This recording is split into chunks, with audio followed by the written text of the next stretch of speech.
這個紅茶牛乳泡漿麵包你們一定要試試，我看了好多次，今天也是第一次做，真的特別好吃，尤其是愛喝奶茶的姐妹，你们一定要試試。给你們看一下，這個麵包做出來是特別軟的，而且烤完了底下是有一層奶茶，這個也是這個麵包的獨特之處。香濃的奶茶再加上柔軟的麵包，搭配到一起，有一種又吃麵包又吃固體奶茶的那種口感。一次發酵省時省力，做法特別簡單。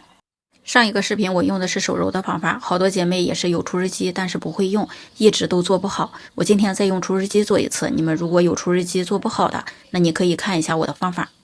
不管是冬天還是夏天，机器打面特別容易面溫升高，所以就把所有要用到的食材凍一下，還有就是桶還有打面鈎都放到冰箱裡冷凍1個小時吧。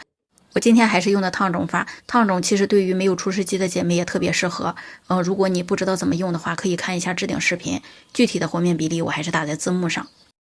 廚師機打面和手揉不一樣，现在就是除了鹽和黄油不放，其他的所有食材都放進去，先用3檔攪到沒有乾粉成團，然後就改到5檔到6檔，我差不多打了有10分鐘左右。這個你具體的時間還是不行，你一定要看面團的狀態。面團打到了一個粗模狀態，我測了一下面溫是24度7，現在就是把黃油和鹽加進去，黃油一定要室溫軟化了再加。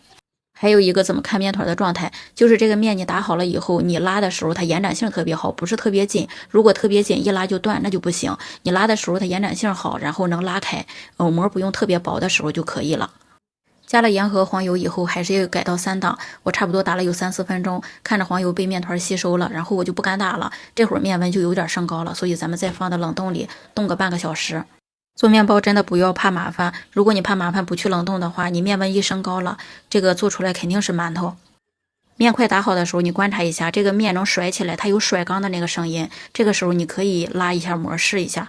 這個還是和第一次拉一樣，就是延展性特別好，不管你怎麼拉，往哪個方向拉都能拉出來，而且最後是這種特別薄的手套膜。面打好了，我又測了一下面溫是21度7，因為中途凍了一下。有好多姐妹也說面溫不能太低，出缸溫度在多少度之間，只要你面溫別高了，低一點是沒有關係的，不影響發酵。把它拿出來，然後收遠了，分成等份的劑子。我一共是分了16個劑子，每一個劑子是64到65克。如果你弄不準的話，每一個都上一下秤，我也是得上秤的。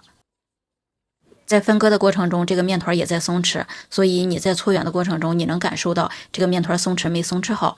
如果覺得沒鬆弛好，那就放着多鬆弛一會兒。面團如果沒鬆弛好，直接搓圓的話，那樣烤的時候特別容易裂。我這個是28×28的方盤，不管深淺都行。全部都做好了，還是放到烤箱裡發酵。我用的32度，發了1個小時。最近有姐妹問我，這個烤箱是封爐還是平爐？它是封爐平爐一體機。不管是家裡用還是做私房烘焙，它都特別適合。正反轉封爐是通過改變正反轉風向，達到一個無死角熱風的效果。整個烤箱內部它是特別均勻又穩定的，3層銅烤也不用擔心上色不均，中途也不用考慮去轉換烤盤的方向。再來做個奶茶，這個是100克的牛奶，然後加上20克的黃油，再加15克的糖，把它熬化了以後，再加2包紅茶粉。我這個是1整包，然後剛才還有1個半包，這是3克，剛才加在面團裡的也是3克。開了就能關火了，然後再蓋蓋燜一會兒。現在面團也發好了，差不多2倍大，直接把燒好的奶茶倒上去就行。我提前又做了個酥粒，這個做法也特別簡單，就是5克的黃油、5克的糖粉、10克的低筋麵粉，你把它給捏匀了，捏成這種小碎渣渣撒上去就行。烤箱還是提前預熱，上火175，下火180，烤了20分鐘。烤的過程中感覺滿屋子都是奶茶的香味儿。我再給你們拿出來看一下，這個烤箱你最不用擔心的就是上色問題，它上色真的是特別好，真的是太好吃了，你們一定要去做。